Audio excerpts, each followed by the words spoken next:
Welcome to tea news. నేను మమత. ఇక దేశంలో ఎక్కడ చూసినా వినాయక చవితి శోభ కనిపిస్తోంది. రుణమాఫీ కాలేదని రైతు వ్యవసాయ కార్యాలయంలోనే ఆత్మహత్య చేసుకున్నాడు. బడి పిల్లల పట్టుదలకు రేవంత్ సర్కార్ తల వంచింది. కాంగ్రెస్ పాలిత రాష్ట్రాలు దివాలా దిశగా పయనిస్తున్నాయి. అదే బాటలో తెలంగాణ రాష్ట్రం పయనిస్తోంది. టీపీసీసీ చీఫ్ నియామకంపై కాంగ్రెస్ సీనియర్లలో అసంతృప్తి మొదలైంది. రాష్ట్రంలో మరో 3 రోజులు అతి భారీ వర్షాలు కురుస్తాయని వాతావరణ కేంద్రం ప్రకటించింది.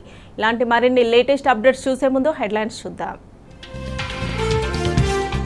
గల్లీ నుంచి ఢిల్లీ దాకా కొలువుదీర్న బొజ్జ గణపయ్యలు. భక్తుల ప్రత్యేక పూజలు అందుకోనున్న మహాగణపతి.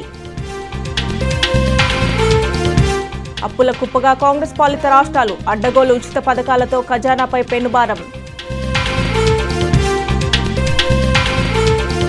కేంద్రం దగ్గర మోకరిల్లే దీనస్థితిలో రాష్ట్ర సర్కార్. ఏపీలాగే వరద సాయం అందించాలన్న సీఎం రేవంత్.